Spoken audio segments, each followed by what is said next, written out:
what would be great is to get a sense of who is already in care and has, comes and has care, either here at the clinic or at another clinic. If you could just put your hand up.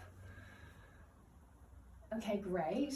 And then put your hand up if you haven't had care. Yeah, great. Okay, so that's really good, because the main aim of the talk today is to help you understand what's going on for you when you're on the bench, and give you some tools to meet the care that's coming up for you, so that you can enhance the effect it's having on your body and in your life.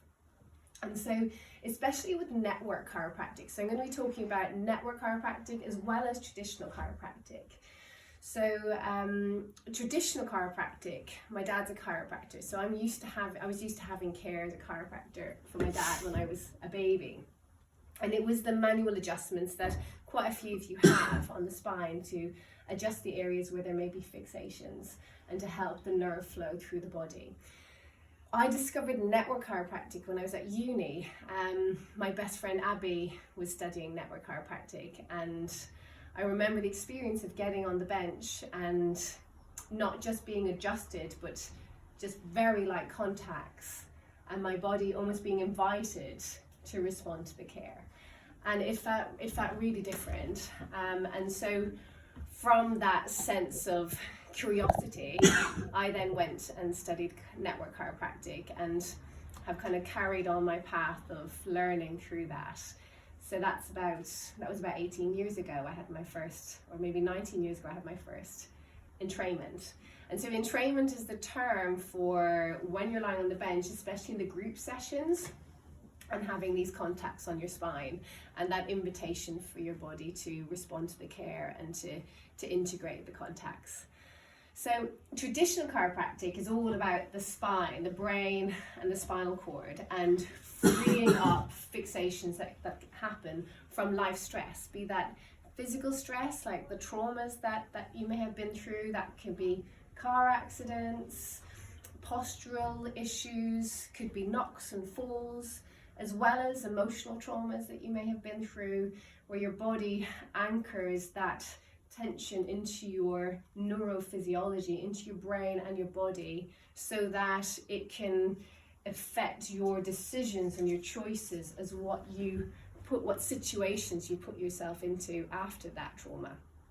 And so there's a lot of research around that at the moment, and lots of conversations of putting light on what is it to have this body, what is it to navigate our lives and all the experiences we have, and especially when we have experiences that start to affect our behavior in a negative way. It's all good when we're responding to life with our open hearts and feeling really flexible and feeling really free. But when we're feeling pain, when we're feeling restriction, when our emotional range is getting narrow, or especially tipping into being maybe negative or limiting us, then the questions naturally arise of what's going on here, what's going on in my body, and what can I do to help myself be as well as I possibly can, not just in my body but in my life and in my relationships, so that I can enjoy this life ultimately.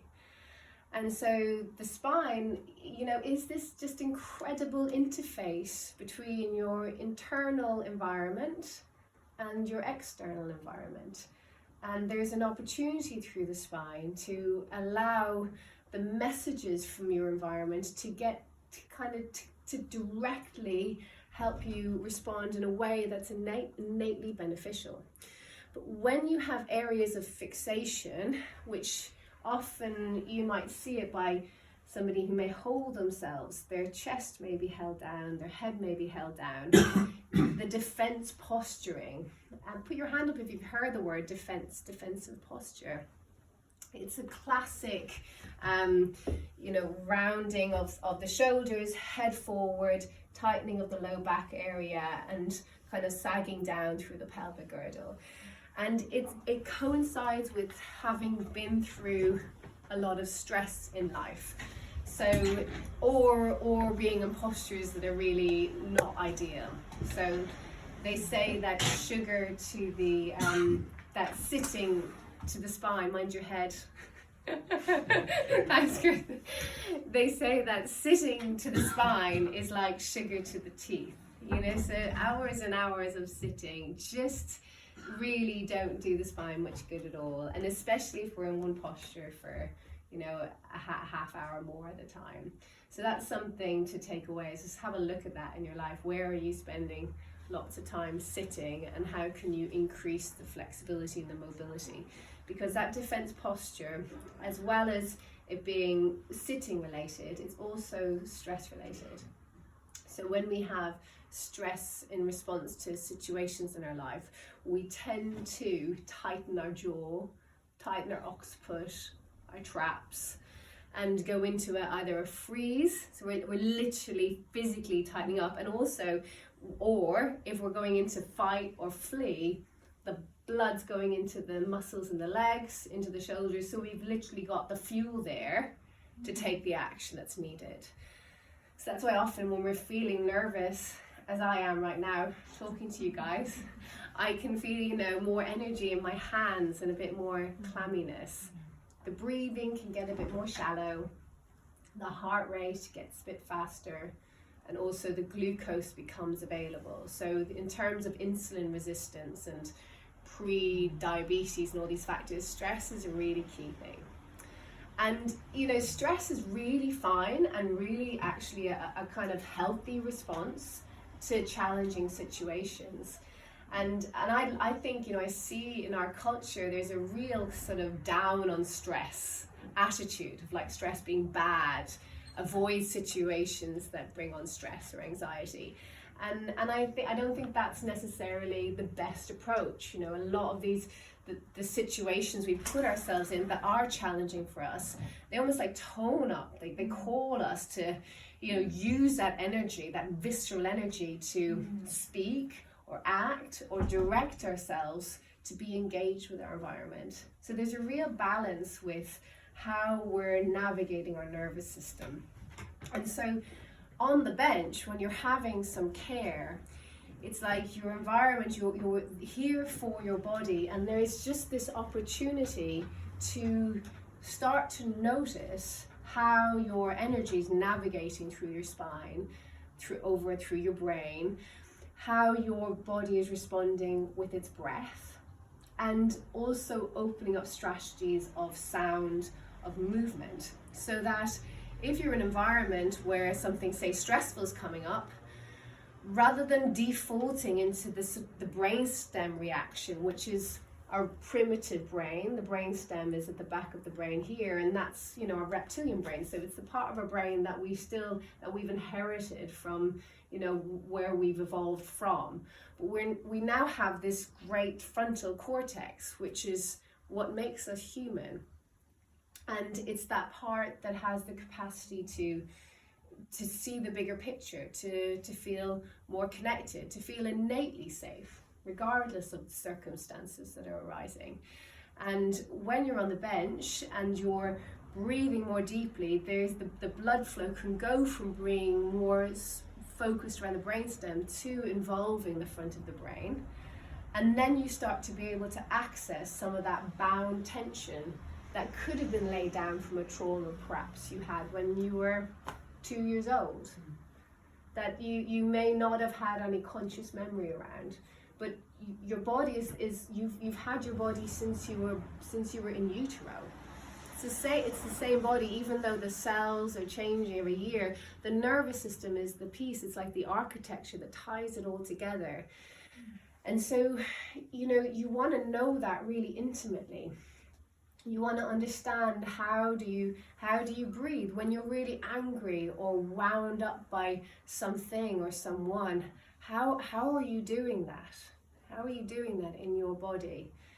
And what I find with having the care on the bench, and I learned this as I as I had network myself. So I went and studied network in Sweden first, and then Italy. It was always in these gorgeous locations. It was awful. And so I'd have a lot of care, because this is the great thing about being a chiropractic student, is that you have lots of care. But the not so great thing is it's with other people who don't necessarily know what they're doing. But with network, I had more and more care, and then I would go on weekends there would be like 200 people in a room with 30 incredible network chiropractors, and we would all have care and entrainments. And the entrainment effect is that it's a bit like pendulum clocks. If we had the wall covered in pendulum clocks, the pendulums, they could all start off out of sync, but over time they would synchronize to be swinging together. And the same if you have a house of women living together, their menstrual cycle may start off all out of sync, but over time of months and then living together, they tend to synchronize. And so when we're having the group sessions, so here we'll see 4 people at a time, there's an entrainment effect that happens, where somebody maybe who's very new to care, who hasn't had much input of this kind into their nervous system, they can learn from somebody who else is in the room who may have had a lot of care, and their system could be in level 3 strategies, and before you know it, they're oscillating together. And so I just see the progress for people through their care is a lot more by that effect. And so when I was learning, and then after that, you would be in a room, like I said, with 200 people, and it suddenly lifts off your expectations and your sense of what's possible with your own spine.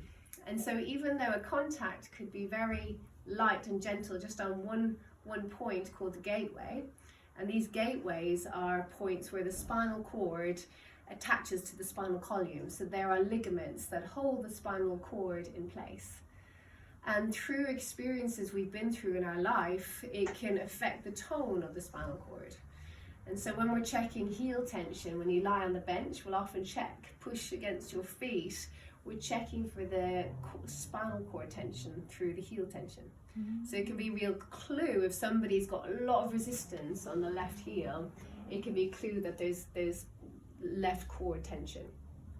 And so what Donny developed and learned over years, Donny is the founder of Network Chiropractic, he started off as a traditional chiropractor and learned lots of other techniques. And that's the thing within chiropractic, is that there are so many different techniques that you can learn, like kinesiology or craniosacral technique or sacro-occipital technique. There's so many sort of branches you can take within it.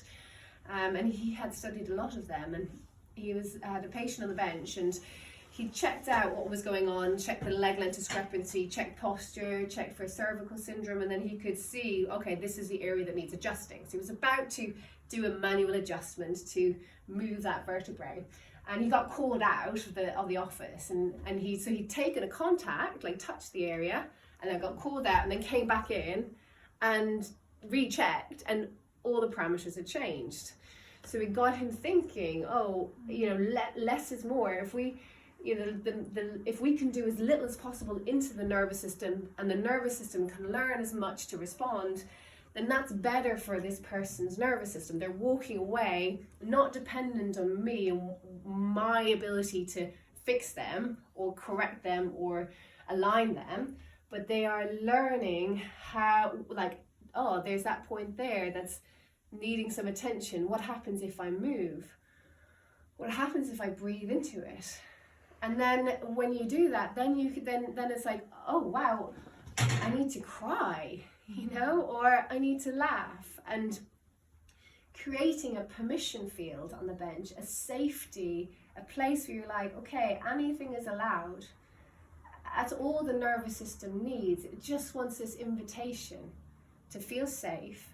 And it is far more intelligent than our kind of, mental constructs can ever fathom. We're self-organizing mechanisms. We're just we're not machines. We're just so much more than that. And so, do you want to sit on the floor? Would that be more comfortable? Are you happy? I've actually been sitting a lot today. Okay, great. You can take the dance. And so, as I started to learn this care within my own body, first of all, my need for traditional chiropractic adjustments reduced down. And I found I started to respond to my life in a different way because the energy was flowing through my body in a much more organized, efficient way. And that's what I see with people that I'm taking care of. As they journey through the care, they come and they share things that are happening for them that are unexpected. And for example, I had a girl just recently come in and she's like, I just feel different. She's like, I'm not agitated by things. She said, especially with my husband.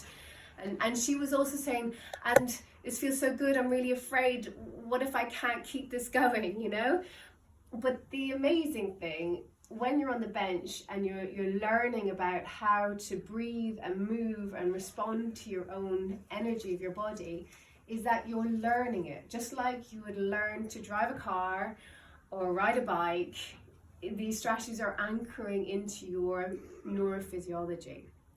And so even if I wasn't ever to see that woman again, I know her system has learned something about herself and how to be. That she, in our everyday kind of often mundane life, we don't get the opportunities to actually create a bit of a sacred space to connect in with our body, to check in, okay, how am I and what needs tending to? And so you just never know what's going to show up in any one session. You just never know. You could come in going, I've got a sore low back, and that's the priority. And as a practitioner, we just naturally want to help people feel better. Like there's that, I just want you to be out of pain. And so, someone lies on the bench and they've got a sore low back, you can check in and you can find, there's fixations here, there's muscle tension, there's leg length discrepancy, we can adjust this.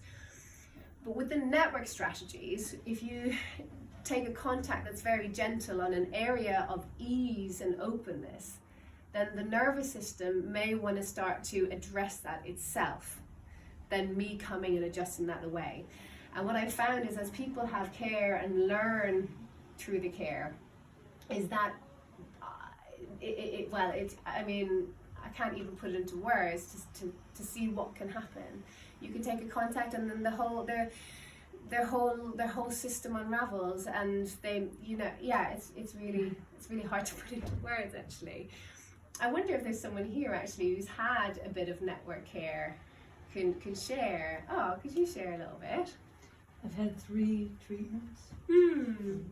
It's been with Niche? Yes. Yeah, okay. Well, it wasn't what I was expecting, but it certainly has been delightful. And I do feel a shift. Yeah.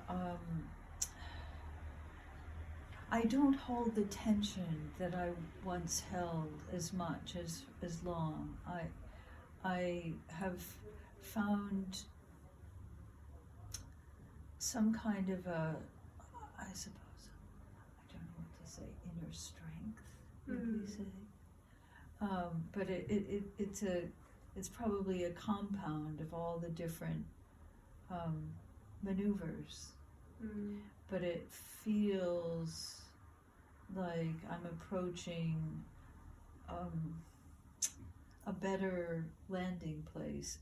The thing is, I'm seeing Mish now weekly, and when it gets to about day 5 or 6, I start to notice that old pattern that is kind of the resistance pattern is starting to be present again.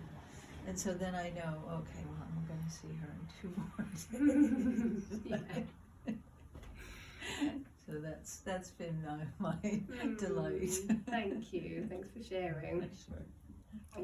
Yeah. I mean, what happens when you're on the bench and you're having some care, there are points, like I said, called gateways. So when you're lying down, you'll have areas that are speaking to you of like, oh, this is an area that I just really love her to get into today. And often it's when our life force is a little bit reduced that our body's not able to tend to these parts where we might get pain in areas or we might get fixations. Ooh, just mind that mirror. Yeah. And so what we're doing with the gateways, with those points, like I said, that are attached to the spine through the anchor points, the contact is so gentle that it's almost like you almost can't, it's like you have to go, oh, what point is she actually touching? It's like your brain has to find it. And it's also respectful and not putting anything on. It's almost like calling you to the area. Can you relate, for those of you who've had some network? And so from that contact, then if you can allow whatever your lead strategy is, so whether that is breath, movement, or energy, and these are the lead strategies that we're working with, that we're really wanting to kind of amp up in your nervous system. It's like, when I'm feeling comfortable, when I'm feeling really tired, what's happening with my breath, what's happening with my movement, and also sound. And so when you take that contact and you're drawing the life force of the area, then the area that may be tight and sore, there's energy in there. There's tension in there. So you're wanting to direct the energy as fuel from that area of pain or disconnection to the area called the gateway to open that gateway up. So it's almost calling energy to it. And then as you develop the gateways start oscillating together. So Amir, you've had some because you probably had the most care of anyone in this room from having trained you the other day. It would be, I don't know if there's anything you feel to share about your experience of seeing Fiona up in London. Well, I came based on recommendation, and this is the most theory I've heard about it. Yeah. I have no idea what's going on.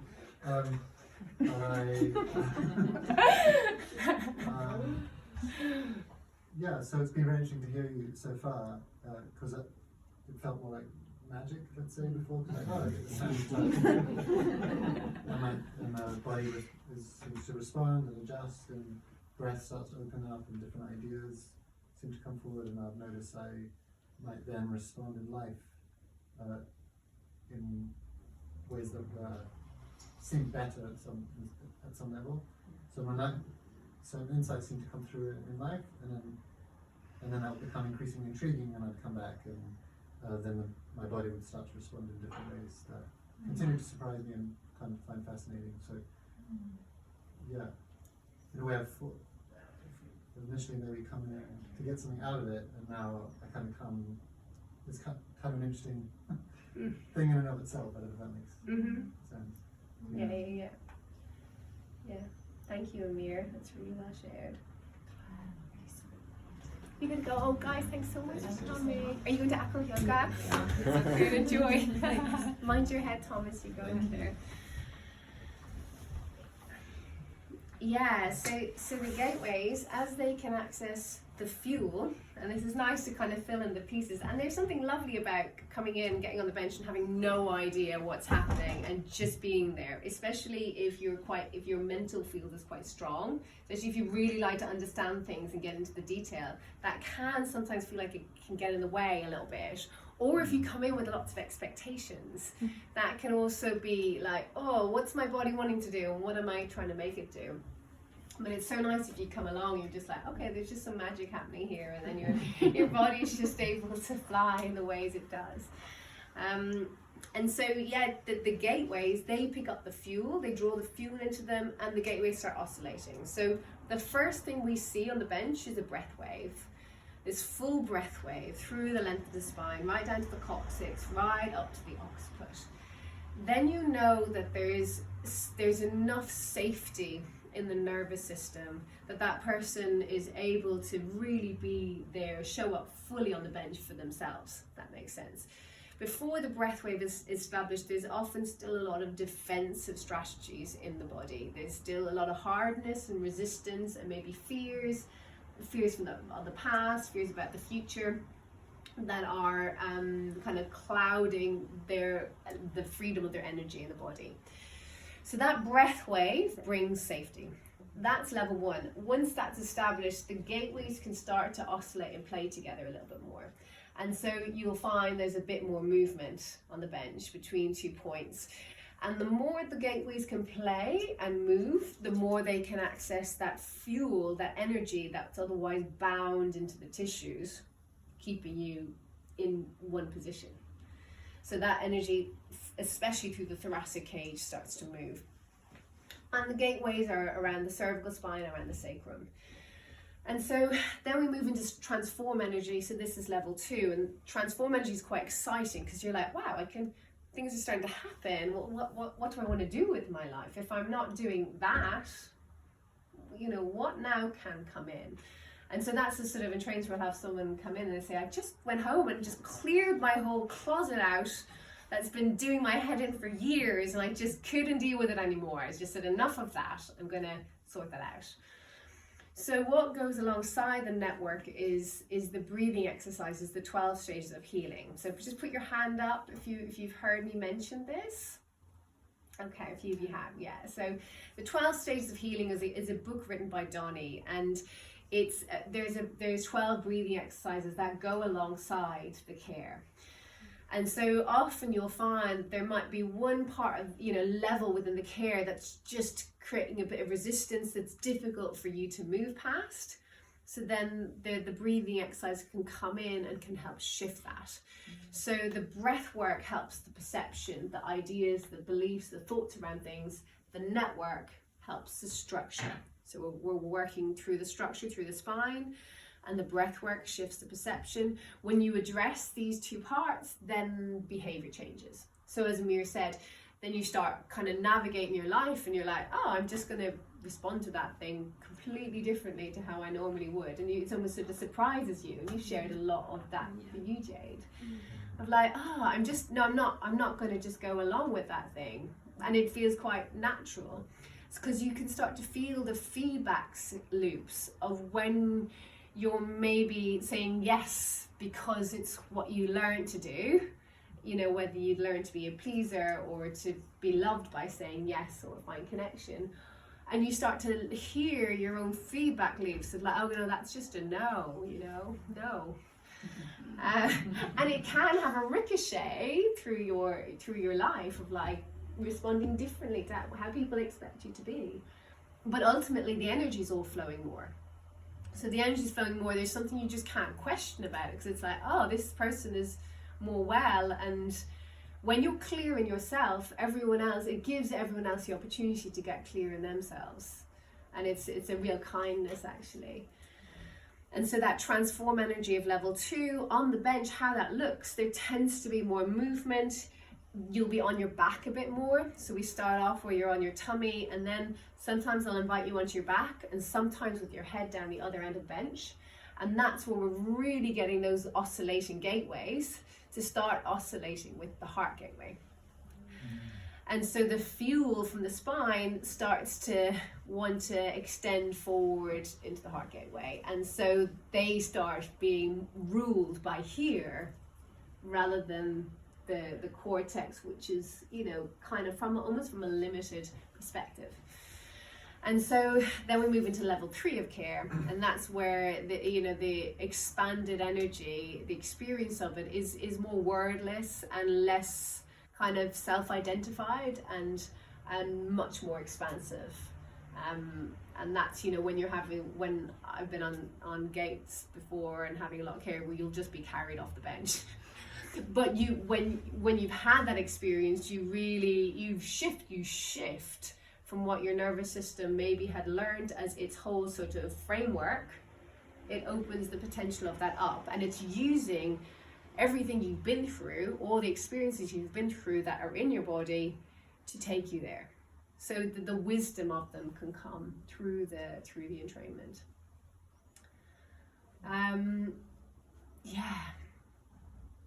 Any questions or anything to share? So many questions. That last bit you just said, I'm just like, whoa, hang on. Like, Yeah. everything, what did you just say? Everything you've ever... Everything you've ever been through, in particular the experiences that have molded your perception of your environment, have created your filter, and the defense strategies, you know, like those experiences where you go, oh, especially in your early years where we don't have the kind of adult brain in place and the frontal cortex, we sort of anchor those in as traumas that affect how we behave. And so when you're being entrained and the gateways are opening up, they can start to feel the resonance of what's discordant with areas of ease that are open and expansive through the spinal cord, and then the energy moves through those gateways, so it transforms those experiences. And so, you know, because posture, especially the posture that's kind of built up through here, you know, often I'll say to people, know what good posture is, but they can't actually hold it. Their bodies are just like forced there, and they'll try and like, okay, I'll be good. That's all fuel in there. And so when I get on the bench and I have some care and I'm in there, I'm like, oh God, there's the, oh yeah, you know, you're claiming it, you're moving it, you're breathing into it, and there's an actual wave that develops. So a somatopsychic wave that you see on the spine as people entrain through the care. The word alchemy is coming to me. It's like turning the thing that is holding us back, or the thing that is not very wanted, aligned, right? into gold, into like, which is, I had that experience in a more psycho-spiritual inner world, but hearing it in this kind of, for me, as I'm hearing it, my language, my somatic language, like a more kind of cellular level, energetic cellular level. It's like it feels like the same thing, but happening right here in the nervous system. Similarly, it's really helpful for me to hear you speak about it, because I've just been lying face down, going, holy shit, like what? What's going on here? Something's going on here. I love not knowing as well, because I can feel it. But yeah, I'm very excited that you're doing this work up here in the high street. All those other people don't know what's going on. Yeah, it's great. On Tuesday, the market night, when the really bad band plays outside the Seven Stars. You know, combining with our ohms in here is, use the music. Yeah, you know, as it's interesting for me as my journey in chiropractic, I've oscillated from defaulting into very mainstream chiropractic because it feels easy and it works. You know, people feel better, and often people come to chiropractic because they're in pain. You know, they got physical, you know, disconnect somewhere. So, and we can adjust it, and it's like, network is much more complex, and it's a lot more to hold in the room. It's almost like I have to step up in my being to be able to do it well. And having had kids, like I've got 3 kids, and what it is to be pregnant, to then give birth, and then be having sleepless nights and breastfeeding, and feeling where my body has gone, and sometimes being able to hold and sometimes not really. Anyway, now I've had all my kids, and I'm not having any more, which is great to say. And Mish is the new chiropractor who's joined us at the clinic, and she graduated a year after me. And we've had a really similar journey of like traditional chiropractic, worked in really busy clinics, but always had network ourselves. And always gone on lots of seminars and practice network. Like one clinic I worked in, they weren't really into network, and they were very traditional. And so I would just take some contacts, like on this, you know, like not make it explicit, but, you know, I'm just taking a contact. And I was doing this in this one clinic. I just remember this moment so well. Now, because I was just practicing, I'd been on my first seminar in Sweden, and it was an open plan clinic in Plymouth, and I had this man was lying on the bench, and he was Polish. I still remember him. He's now moved back to Poland, and he was in phase 4. So there are 5 phases of core tension. Have you heard about this, Amir? The patterns that. I only know 2 of them. Okay, so this is really, really interesting part of network. There are 5 patterns of spinal cord tension that show up on the bench. We all have these patterns, these positions our spinal cord can be in. We often have one we default into, and the more we can move through these different movements and patterns of cord tension, the more flexible we can be with ourselves and with others and in our lives. So there's 5 phases, and phase 4 is, so someone will come in, their legs will be even, and it's very much a cervical phase. So those are the gateways we're trying to access. And it's the behavior of phase 4 is when someone's maybe very much in their head. They could be a real talker, like they'll come in and they'll talk, and trying to get them just to lie down and breathe is a challenge. And they'll be very articulate. They'll be able to like explain exactly what's going on for them in great detail, but they won't be feeling very much because it's all very much up here. And so this guy was in a phase 4, and I could see, I was like, oh, this is a phase 4, this is, you know, because I was just learning it. And I was like, okay, I'm just going to take the phase 4 contact, you know, so I just took the contact. And then I just went to the next person. I thought, well, give him 5 minutes and see what happens. And he just started, I was working something, and then I saw his shoulders shaking. And then he started laughing, like giggling, and then you know that laughter that just like where your wheels fall off. And it was totally unexpected, because it was like a straightforward chiropractic clinic, not emotional stuff. And then the laughter turned to just sobbing, and then the whole room was kind of laughing, and we were all like, and then he just sat up, and it was probably a half hour or 40 minutes later before he could actually speak. And I didn't do anything else on him.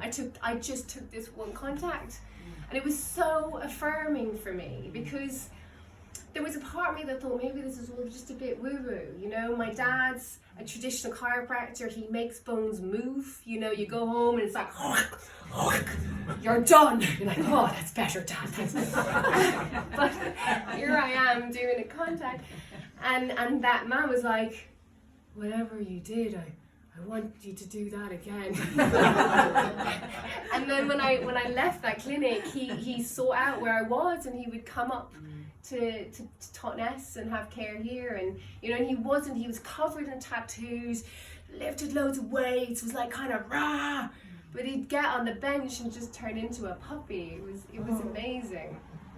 And so it's exciting what happens with network, and it feels actually a much more of a service for people, and as much as I still, you know, straightforward chiropractic is great, but just like the magic that can come in because you're sort of inviting it in, and also you're working with the ease of the body.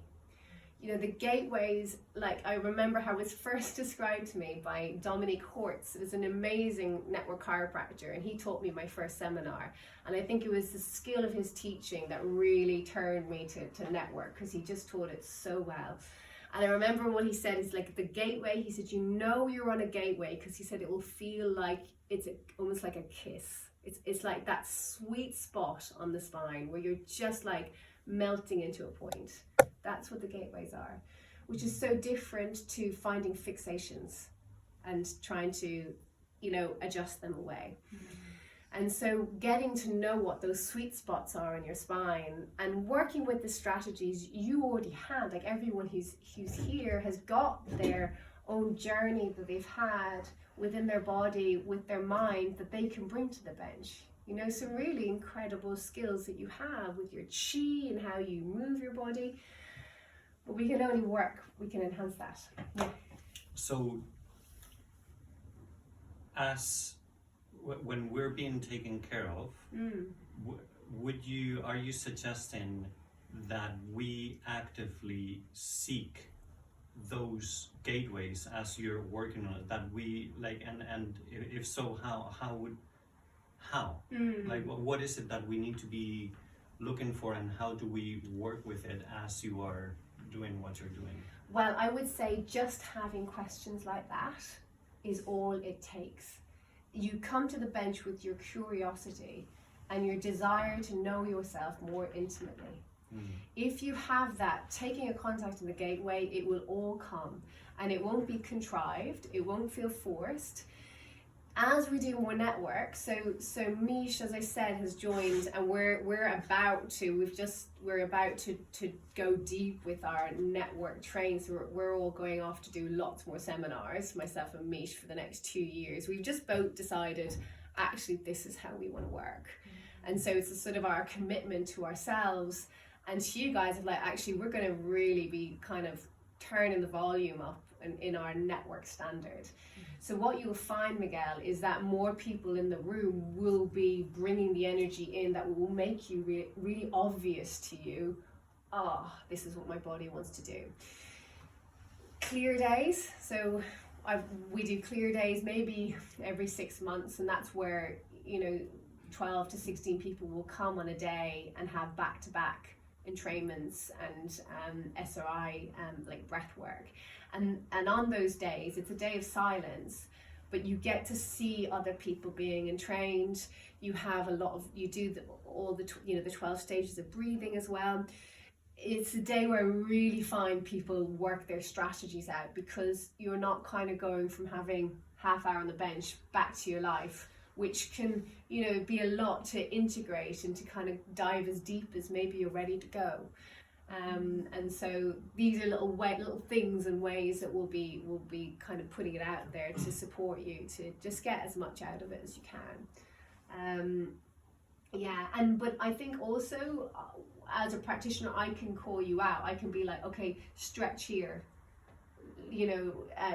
don't move your legs, actually stretch your thoracics, and teach you what I'm expecting to see. Because when we're working the phases of core tension, so for example, phase 5 is C5 coccyx, which is a real extreme level of spinal cord tension. C5 coccyx is where your cord is kind of stretched, your lower cervical, and your coccyx is under, and you actually feel a lot of high tension in your body. And you can often feel it when you're sitting next to someone who's got that coccyx tension, because you feel a little bit like, am I going to say the wrong thing? Am I, there's just that in the room. So when you're stretching C5 coccyx, I would be asking that person, lift the coccyx up, breathe into the coccyx, so they get the stretch. And if you're really stretching that gateway and you're coming into level 2, they might actually make a scream. The sound that could come out would be like, really could be quite a charge. But the gift of clearing C5 coccyx is just such generosity, and they're the people who create charities in the world and move mountains, and nothing's in the way, because that energy is freed up. So, okay, I'm not a victim. Wow.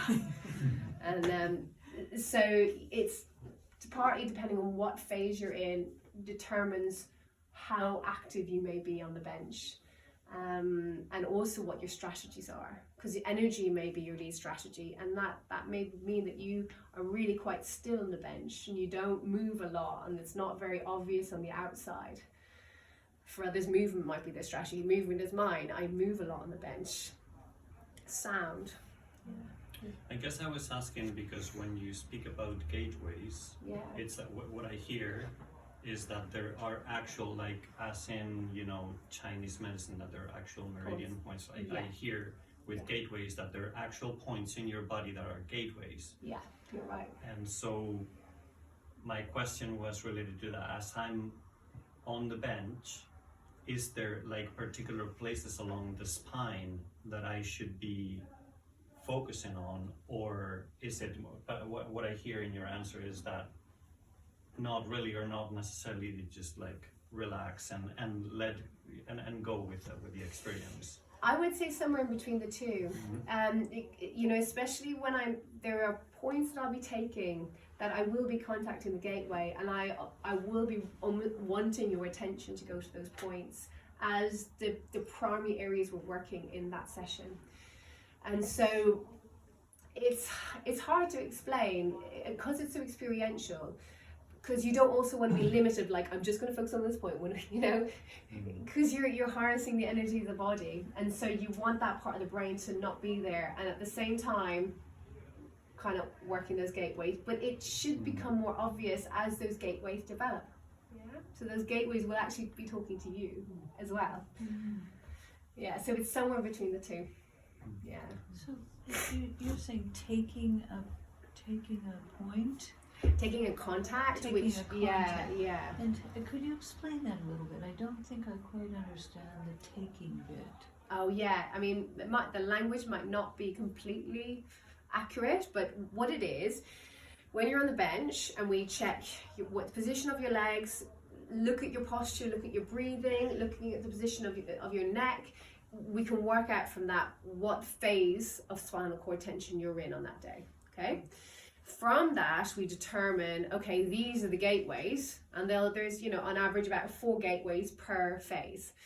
So then you take a contact, so you're feeling the gateway to see if it's available. If it's like, oh, okay, this is a yes point, and there is more things involved, but I won't go into that. And then the taking contact is you're stretching the tissue away from the gateway, stretching it away to open the gateway up, and then coming in with your thumb through the field, through the body, the energy of the field around it, through soul, mental, emotional, life force, coming into the gateway and taking contact, and then coming out into the field at a certain point. Now, how deep you go into that contact will be determined by what level of care you're working on. Whether you're going really deep into this or whether it's just in-out, which to begin with, it's just in-out. And also how far off the body you are and how far you come, because you don't see, because you're lying on your tummies. Where I'm coming out, sometimes you might come in and you're like high and in like really open space, so I'm going to come into soul energy and bring that through. Maybe your life force needs a bit of energy. So there's so many layers that are kind of woven into what contact you take, when, how deep you go, how far out you come, and how responsive you are on the bench. Thank you. So there's 5 stages, and you're saying we can jump between the stages, The phases. On any different day. So any day Yeah. you could come on a different phase. Yeah. Though I often see that there's a mask. Someone will come in with a classic, I'm fine, which is a classic like face forward, you know. And then so when you work that out, as I get to know you, I'm like, oh, that's just their mask. I'm not going to keep addressing that. Let's look for the phase that's not that and go there. Okay. Yeah. And so like the pelvic phase, that's phase 3, which is, you know, often if people kind of, there's real pelvic issues, imbalances going on there, and that can be where our sense of self, who we are and who we innately know ourselves to be, is in conflict with the culture we're in and the expectations of those around us. So that could be the family we were born into, it could be the family we live with now with our friends, or it could be our actual culture. You know, like I'll have being Irish, living in the UK, I'll have an innate like phase 3 that just needs to be addressed every now and again. But I'm about to go to the rugby on Saturday, so I'm sure that'll sort that out. Go on, Ireland! So yeah, that's just a little snippet. But then phase 2 is a really interesting phase. So when someone's on the bench in a phase 3, there'll be a lot of pelvic movement. Like, oh, because it can be really frustrating when you got a phase 3, because you're just like keep getting like having to be like a certain way that's just not you. So it's like a lot of frustration. But you get that phase 3 energy moving, and and then it's like, there's like a much more sense of abundance. I'm getting going now, guys. It's probably time for me to go home. But I'll just share what phase 2 is. So phase 2 is a very much an upper cervical phase, and it tends to be fear about the future, and trust is the main thing. That's you know, and I think I saw someone this evening, and I was trying to address their mask of what was coming in. They were a pelvic phase, and they were just like, there was nothing happening for them on the bench. Like, and you know, you can tell if somebody's connecting and things are happening or not. And she was just there. And I know she's got developed strategies. And I was like, and I was even trying to get some fuel going, and it was just like not going anywhere. And then I was like, I think there's a phase 2 in here. And I took the phase 2, and she was just like, like kind of, her body was saying like, thank you for like seeing me and letting me go to where I need to go. And she's about to move house, and you know, it's like a big thing. She's in this potential anticipatory step about. So it just made sense that there was a phase 2, which is all about planning for the future and trusting or not trusting. Are they sequential? Do you work through? They don't tend to go like in a linear fashion.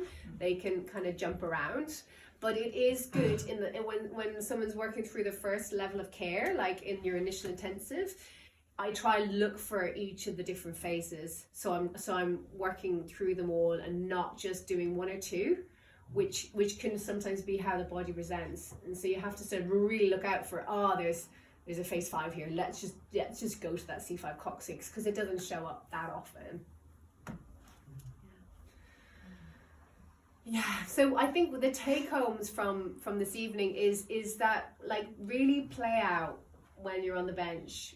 You know, let yourself explore and get creative with your spine. It helps other people, so don't feel like, oh, if I make a load of noise here, it's just going to put other people off. Good if it does, you know. If they've got a real reaction, that's their fuel, you know. It's like, that's what life is, and that's why when you're in the group sessions, there's opportunity, because it's often in relationship that our crap comes up. You know, it's like we get triggered. It's fine if we're all like hanging from a glass, you know, ball, not having any life, then we feel really calm. But it's life is where things get agitated. And so if you're on the bench in an open plan session and somebody's really winding you up, then how is your body doing that? You know, use that fuel to transform that, and hopefully I'll be able to pick up the phase of core tension that's showing up that's resonating with. And then you'll probably find it really funny when you actually shift that. Has it made sense, what I've shared? I don't plan these talks, so I just sort of talk and hope some sort of sense comes out of it. Have you got any questions? I just have one more question, and that is, where did this come from? I know you said that, there's the regular chiropractic. But when did this get started? So this is the sort of brainchild of Donny Epsteins, and it started in the 1980s, and he's been developing it ever since, and he's carried on developing it. And he's shifted, and that's why I'm quite excited to go back and do a lot more training, because I think he's changed a lot of the things he does, and so it's good to learn. But yeah, Donny Epsteins is the founder of it, but it's based on a lot of some of the assessments come from other chiropractic techniques that have been developed over the past century. Yeah. Thanks very much, Claire. You're welcome. It's really useful to understand in my head what my body's been understanding the last few weeks. Oh, thanks, Graham. That's good to hear. Yeah, I'd love to hear from anyone else actually who would like to share, like, anything they've noticed or felt, or any bits of inspiration for others. For me, the way it kind of feels, it's kind of a bit weird really, but like, because I cry a lot, I think that's my release. But it feels like, when you're about to sneeze, it's just like coming, you just have to the more you think about the sneeze, the more you won't sneeze. It's a bit like that. You just have to like feel it and lean into it almost. Yeah. That's kind of how it feels. Is that like normal? Totally, yeah, that's a lovely description. You know, and when I had in my video, my friend Holly shared. For her, it was like feeling, letting her body do what it had always wanted to do, and she hadn't known it. Sorry. You know, it's like, oh, this is what my body wants to do. Different to just yoga or stretching, because you know, there's a bit more support in it and a bit more guidance and kind of signposting. And so then it's like, okay, no, but if you just stretch this bit, that will really open up that part. Yeah. Thank you for coming. Thank you very much. You're welcome. Bye, guys. Thanks, Jade. Still feels like it's a bit of magic there. I'm sure there's logical sides behind it, but there still seems to be a bit of magic. Yeah, I agree. It is for me too. You know, Yeah, it's really you have to have a story as to why it works, but ultimately it's just magic. Yeah, it just works. Yeah. Trust it, go ahead. Great. Thanks, guys. Thank you. Yeah, you're welcome. Really interesting. Thank you. Oh, and I might put this video on YouTube just for other patients. Yeah. Obviously, you're not in it, but your voices might be. I assume that's okay. Yeah, great. Thanks, guys. Great. Thank you very much. Thank you.